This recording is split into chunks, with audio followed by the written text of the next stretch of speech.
Hi guys, it's your boy P, Coach P. We out here at Learning Leaders New Nations, specifically for WSDC. Yes, that rhymes. Fantastic. So you know how we do it. We keep it easy, we keep it simple, but importantly, we keep it interactive, we keep it persuasive. That's all you actually want to do to learn debating and master it. So then, straight down we go to lesson 2, and today we're going to be speaking about argumentation.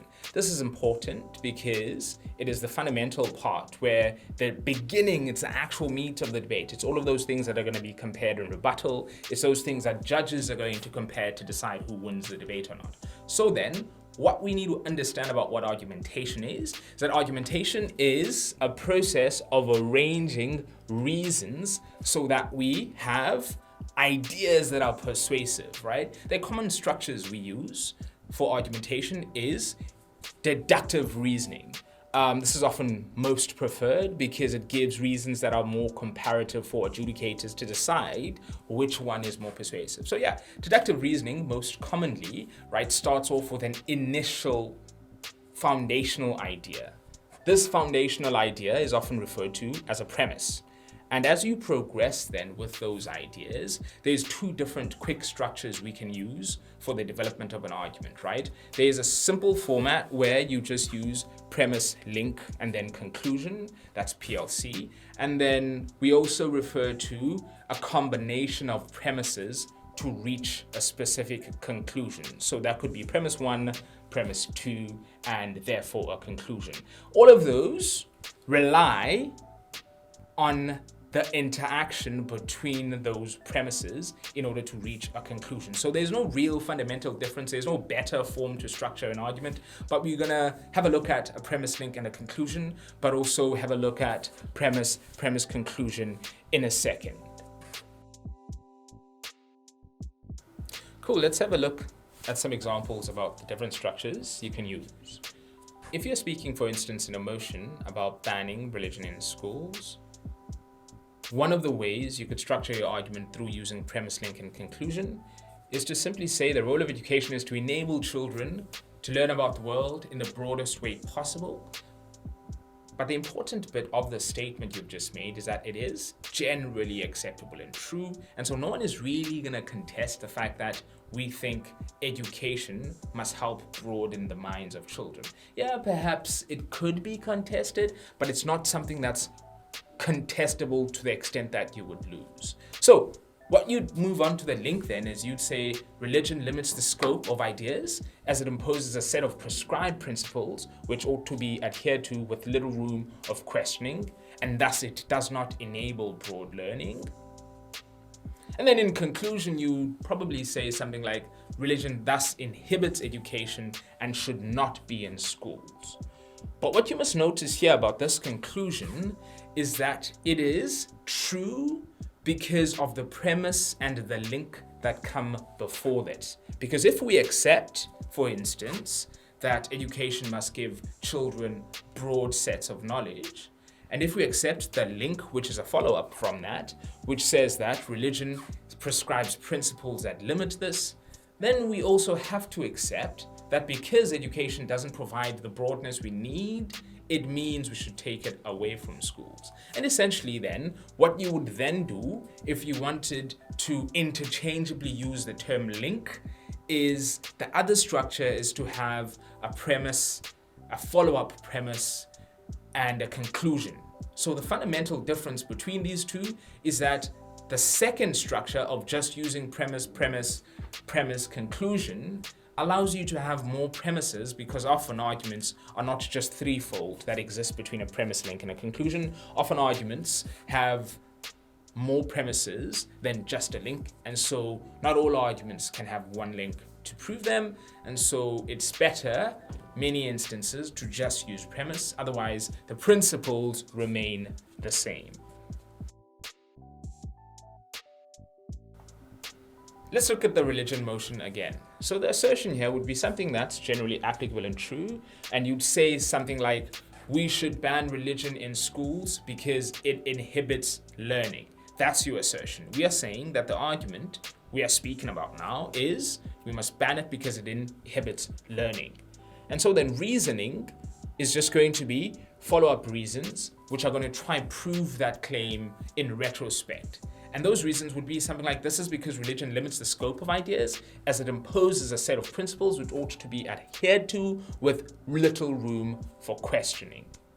And what you'd also probably add there as part of that reasoning is to say something like, critique is essential in learning as it forces various perspectives to be engaged with and shared, and therefore through those engagements enables children to learn through different material that stimulate their minds, that get them going about which one is the one that's most true. And in doing so then, we would understand that these are the specific reasons, right? And that given that religion allows for little critique, it inhibits learning and therefore should be banned from schools. And that would be the reasoning you'd probably provide. What else? The next would be examples, right? Or evidence, depending on what you want to do. You'd say something like, studies show that children, and this is an example, by the way, it's not necessarily true, it's a hypothetical example. You'd say studies show that children from religious schools perform worse in critical thinking activities like persuasive speaking and debate. Once again, this is just a bit of evidence. It's not something that's factually true. But also then the impact is how your argument is important. In other words, why this argument is going to help you win the debate. So you'd say something like, the impact is that religious schools disempower thousands of school children on a daily basis as they have to live in a real world which does not have a single and dominant religion that has very little room for critique. And so what you're trying to essentially do is you're trying to say, look, this affects so many people. We're getting so many instances where people are worse off as a direct consequence, so we shouldn't have it. Just some important things to note, guys, right?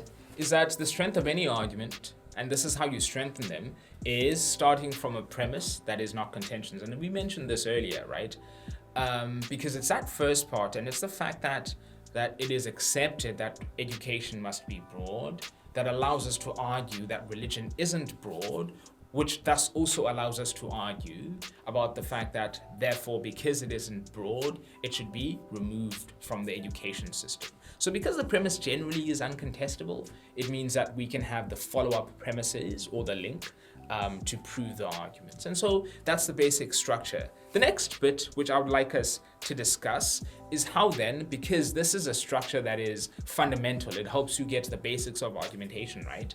I would say that in order to improve on arguments, you guys must read a lot more good arguments. And there are specific content guides that I've drafted that just have a list of good arguments that through just by reading and practicing, you're going to develop the mental patterns and connections intellectually in your mind that show you the process of delivering or generating an argument well. And through just you consuming good and well-delivered arguments, you're going to understand the patterns that influence how good arguments are developed, and you're going to become sharp at it. And the more good arguments you read, the better you are likely to become at that process. Similarly then, what you want to do when you do that is you want to break those arguments down, right? As I said, you want to find the premise, you want to find the link, and you want to find what is it about these premises and these links or these premises that allow the conclusion to be true. And in doing so, you just become sharper. Just a quick imagine, reading 10 new arguments a day, right, means that on average, you can have gone through 300 arguments a month. And in addition to that, in a whole year, you could have gotten so much value from it, because anything between or close to 2,000 arguments you would have read, you're just going to become fresher and sharper. But you don't need the guide that we've been sort of like drafting, and I've been drafting quite a bit of. You could also read opinionaires, because they also give you arguments that sort of like go to a certain idea, but it's about the process that's going to allow us to understand the specific nuance of argumentation and the strengthening of arguments. And through understanding them and breaking them down, you're just going to sharpen your mind. This is one thing you must do. Hit us up if you want access to some good content with good arguments that's going to sharpen you. Okay, so So as you know, and as we always do, we keep it interactive. I want us to do a quick activity, right? And I need you guys to split into 2 or 3 teams, depending on who's practicing. And both teams must develop an argument using the structures we've provided. But I want you guys then, after both teams have developed these arguments, to then sit and critique each other's premises by means of breaking their arguments down and trying to redevelop each other's premises. And I want you guys to understand and identify the premises of each argument. So just split into teams. As a team of 2 or 3, develop an argument using the formats. You could use premise, link, conclusion. You could use ARE, doesn't really matter. But I want you guys then, after that, to deliver those arguments to one another and to critique these arguments, not necessarily by rebuttal, which is going to be the next lesson, but to critique by means of discussing what those actually are and why they enable the conclusion to be true. And then you send them through to us and we have further interaction, because that's what we want to do. We want to keep it powerful, we want to keep it persuasive, and we want to keep it interactive. And that's how we learn. Learning Leaders, New Nations, WSDC. Let's have fun.